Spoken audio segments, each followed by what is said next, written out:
अंजलिनानतोस्मि। हम पातंजल योग सूत्र के चतुर्थ और अंतिम अध्याय या जिसे कहते हैं पाद, उसका पाठ कर रहे हैं। और यह बौद्धिक दृष्टि से केवल एक बौद्धिक है, यानी फिलोसॉफिकल पोर्शन अधिक है। और आज मैं कोशिश करूँगा उसको समाप्त करने की। संक्षेप में आप लोगों को स्वामी जी ने जो कहा है उस कहकर उसको एक कंक्लूड करने का मैं प्रयत्न करूँगा। तो उसमें जो खास बातें हैं वो हम आपको बताने का प्रयत्न करेंगे।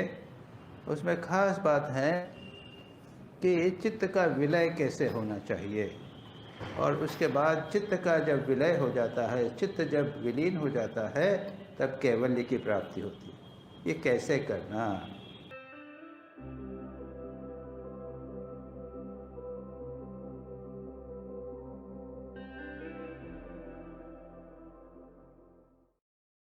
तो ये तो योगश्चित्त वृत्ति निरोध है। तदा दृष्टु स्वरूपे अवस्थानम वृत्ति सारूप्य मित्रत्र। चित्त की वृत्ति का निरोध होने पर आत्मा अपने स्वरूप में प्रतिष्ठित हो जाता है। ये बात कही। यहाँ पर उसका दार्शनिक विवेचन किया जा रहा है। तो उसमें आज जो सूत्र कर रहे हैं उसमें क्या कहते हैं, निर्माण चित्तानि अस्मिता मात्रा। एक निर्माण चित्त जैसी एक बात कही। निर्माण देह भी होता है योग सूत्र के अनुसार, निर्माण चित्त भी होता है।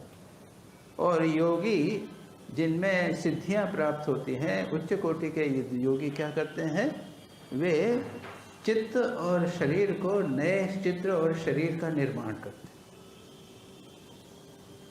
और उसका एक प्रसंग हमको प्राप्त होता है श्रीमद् भागवत में।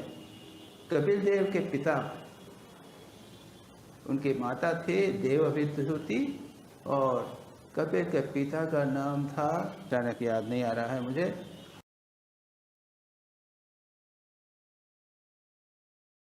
उन्होंने 9 और 9 ये थे, देवहूति के साथ में विहार किया था।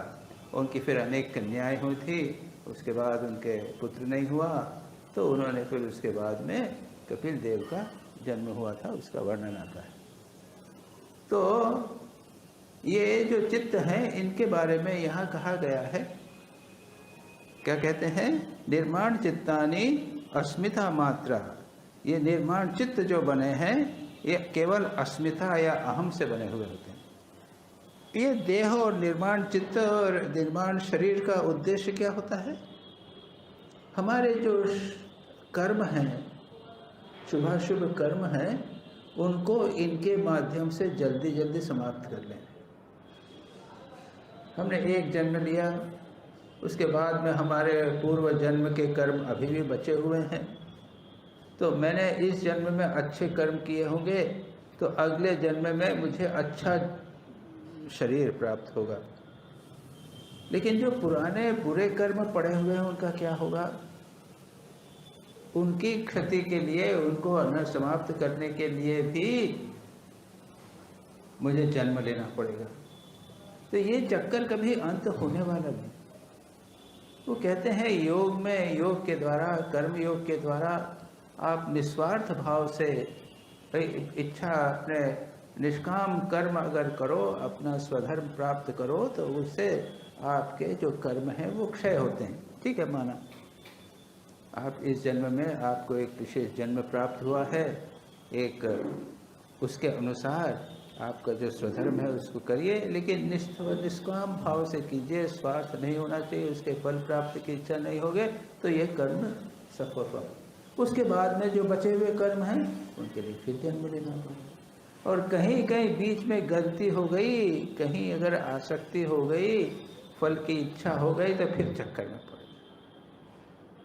तो योगी कहते हैं कि इसके बदले अगर किसी को सिद्धि प्राप्त हो जावे, तो क्या करेगा, वो निर्माण चित्त और निर्माण देह कर लेगा, और उसमें बहुत सारे कर्म नष्ट हो जाते हैं।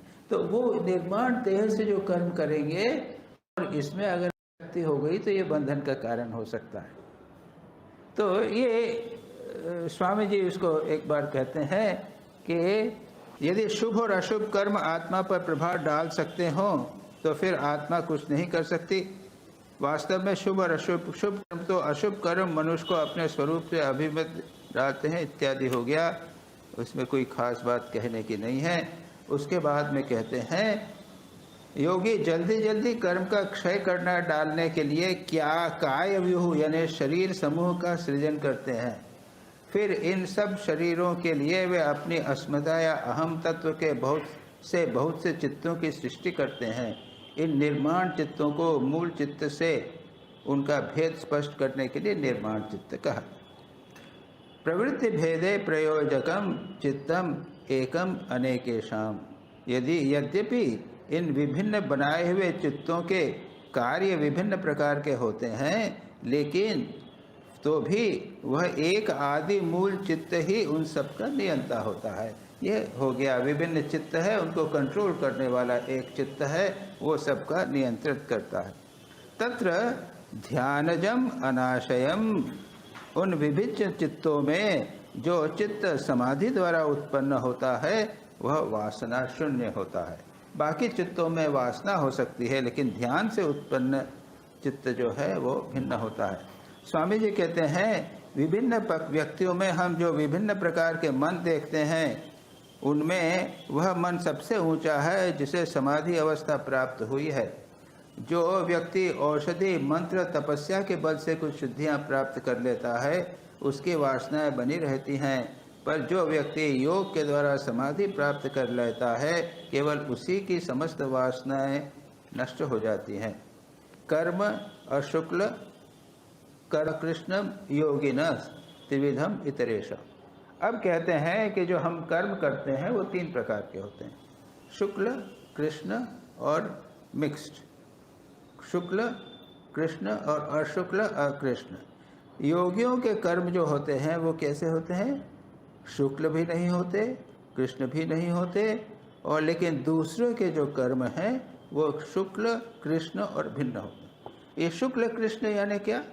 शुक्ल यानी सफ़ेद, कृष्ण यानी काले, और मिक्स, काला भी और मिक्स। शुभ कर्म, अशुभ कर्म और मिक्स्ड कर्म, तो हम सब समझते हैं। तो कहते हैं कि जब योगी इस प्रकार की पूर्णता प्राप्त करते हैं तब उनके कार्य और उनके कार्यों के फल उन्हें बांध नहीं सकते, क्योंकि उनमें वासना का संस्पर्श नहीं रह जाता। वे केवल कर्म किए जाते हैं, वे दूसरों के हित के लिए काम करते हैं, दूसरों का उपकार करते हैं, परंतु वो उसके फल की चाह नहीं करते, अतः वह उनके पास नहीं आते। पर साधारण मनुष्यों के लिए जिन्हें यह सर्वोच्च अवस्था प्राप्त नहीं हुई 3 प्रकार के कर्म होते हैं, कृष्ण कर्म यानी पाप कर्म, शुक्ल कर्म पुण्य कर्म, और मिश्र कर्म यानी पाप और पुण्य मिले हुए कर्म। खैर, इसके बाद ततः तद विभाग अनुगुणानाम एवं अभिव्यक्तिर्वासनानाम। इन त्रिविध कर्मों से प्रत्येक अवस्था में वे ही वासनाएं प्रकट होती हैं जो केवल उस अवस्था में प्रकट होने योग्य हैं, अन सब उस समय के लिए सीमित रूप से होती हैं। तब क्या हुआ?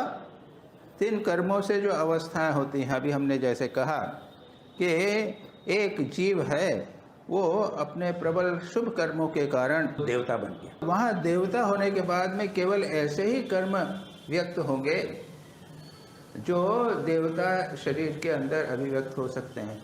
वो पशु शरीर वाले जो कर्म हैं वो वहाँ पर व्यक्त नहीं होंगे, अंडर समझ सकते हैं, वो सब पड़े रहेंगे। स्वामी जी कहते हैं मान लो मैंने पाप पुण्य और मिश्रण 3 प्रकार के कर्म किए, उसके बाद मेरे मृत्यु हो गई, स्वर्ग में देवता हो गया।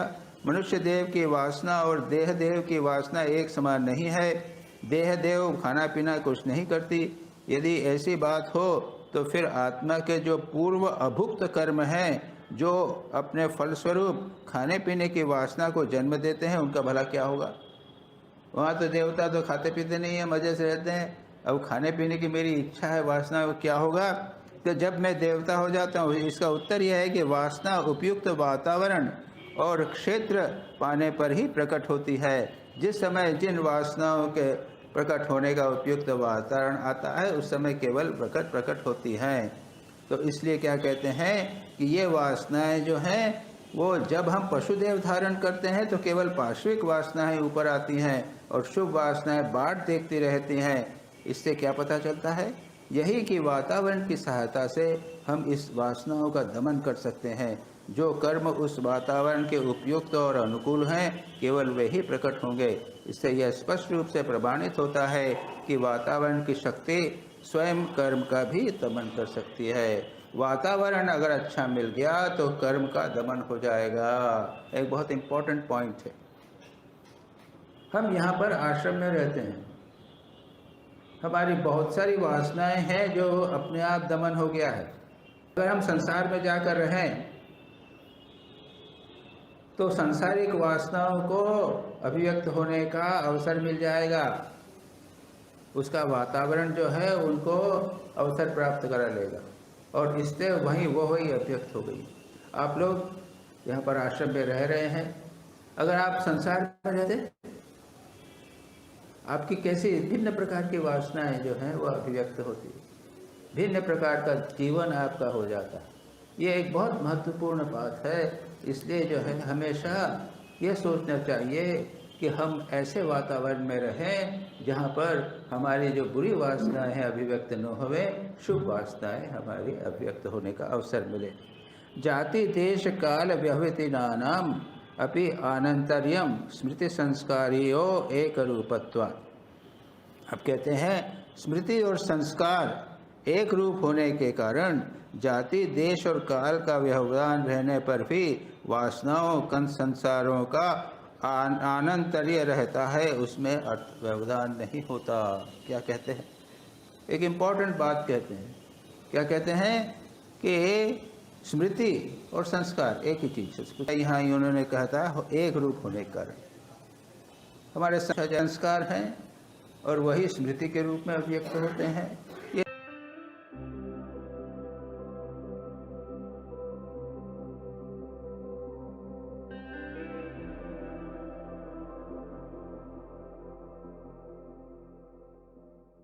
स्मृति संस्कार जो हैं इसके कारण जाति देश और काल का व्यवधान रहने पर भी अब पुरुष जाति प्राप्त हुई है और काशी जैसे शुभ देश में एक आश्रम में हमारे को रहने का अवसर मिल गया है और एक समय मिला है, एक विशेष समय में रहता है। तो फिर क्या हुआ?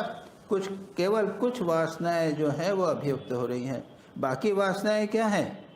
आनंतर्य रहता है, वह कंटिन्यूस बनी रहती हैं, इसलिए बाद में अभिव्यक्त होगी। प्रत्येक देह में वही संस्कार समष्टि कर्म का कारण होती है जो उसी जाति के देह से प्राप्त हुई है। भिन्न जाति की देह से लब्ध संस्कार समष्टि उस समय स्मृति रूप से दबी रहती है। प्रत्येक शरीर इस प्रकार कार्य करता है मानो वह उसी जाति की देह परंपरा का वंशज है। हम इस प्रकार देखते हैं कि वासनाओं का क्रम नष्ट नहीं होता।